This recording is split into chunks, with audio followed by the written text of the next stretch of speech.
Okay, so when you think European empire in India, your mind probably jumps straight to the British, right? But what if I told you the very first Europeans to build a colonial empire there showed up centuries earlier and then stayed for over 450 years? All right, let's get into the incredible and kind of surprising story of Portugal in India. Yeah, this quote, it just nails it, doesn't it? It gets right to the heart of the whole story. The Portuguese first landed on India's shores simply looking to trade, to do business. But within just a few decades, that whole mission just twisted into something else entirely, conquest. And let me tell you, things went south, and they went south fast. So that's the big question here, right? The one we're going to unpack.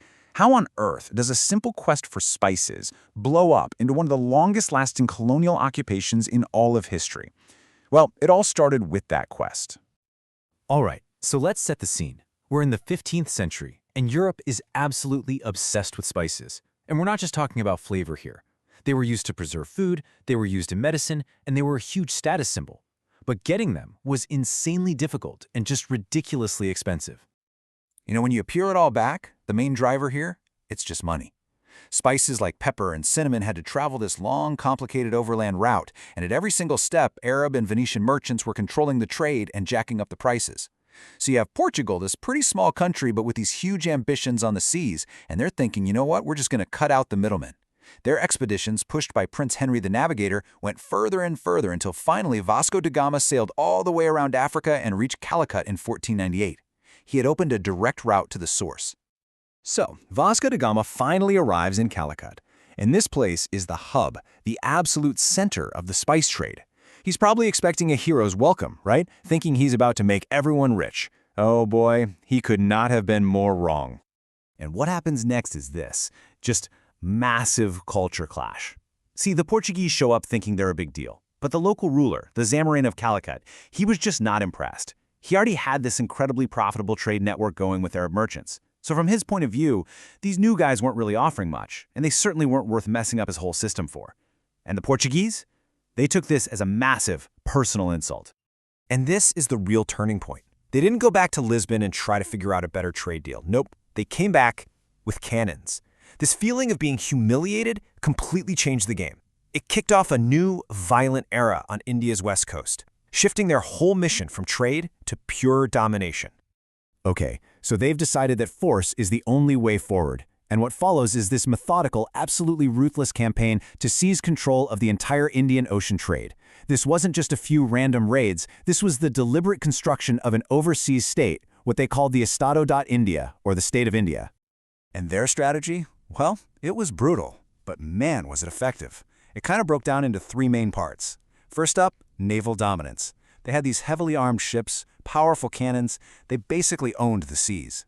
Second, instead of trying to conquer all of India, which would be impossible, they just seized the key ports along the coast, like creating these chokeholds on all the trade routes. The game changer was when Afonso de Albuquerque captured Goa in 1510. And finally, number 3, they set up a whole colonial government to run the show. Everything from taxes to the military to missionaries.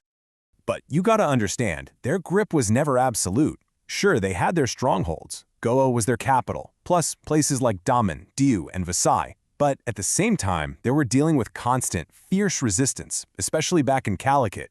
And here's a wild little piece of trivia for you. They actually gave Bombay away to the British as part of a royal dowry.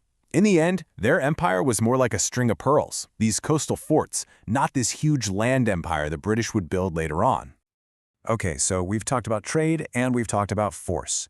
But we absolutely cannot talk about the Portuguese in India without getting into a really central and, a very controversial part of their strategy: religion. For them, the sword and the cross went hand in hand. So you have to ask, why? Why was conversion such a huge priority? This wasn't just about, saving souls. It was a cold, calculated political strategy. Yeah, the reasons behind it were all tangled up with power and control.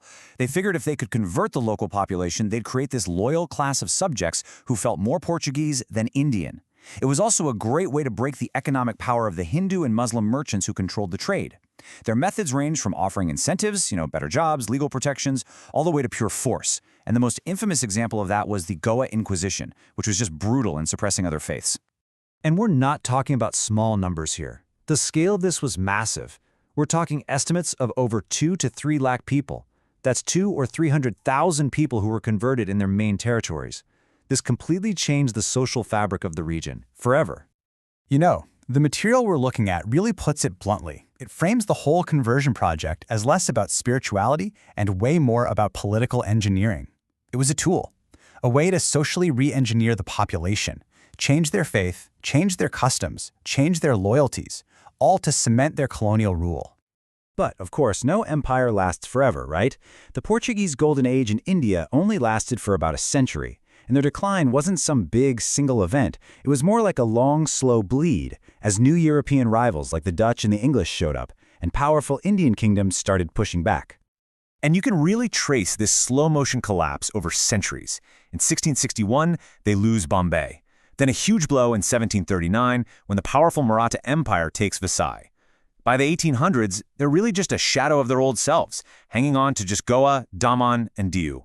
But get this is the craziest part. Fast forward to 1947. The British leave, India is independent, and Portugal just refuses to go. They just dig in their heels. So this sets up the final dramatic showdown. For 14 years after independence, Portugal, run by the dictator Salazar, is stubbornly arguing that Goa isn't a colony at all, but just another part of Portugal, an overseas province. All the diplomacy, all the talks, they went nowhere. So the end, it doesn't come into 1961. I mean, just think about that for a second. 1961. That's so recent. For over a decade, while the rest of India was a new independent nation, this little piece of a European empire was just still there. Finally, India's patience just ran out, and they launched a military operation called Operation Vijay. It was a quick, decisive assault by land, sea, and air to finally liberate the territories. And this might be the most mind-blowing fact in the whole story. 451 years. Think about that. 4.5 centuries of rule, and it all came crashing down in just 36 hours. The Portuguese governor surrendered, and just like that, Europe's first and longest colonial experiment in India was over. So there you have it. That's the whole roller coaster. From these ambitious guys looking for pepper to, centuries later, this fading colonial relic. It's an incredible story of power, greed, and, of course, resistance. And that kind of leaves us with one last thing to think about. I mean, the Portuguese Empire is long gone, but you can still see its ghost, right? In the architecture, the food, the culture of places like Goa. It really makes you wonder, what legacy is left behind when an empire built on the sea is finally washed away by the tides of history?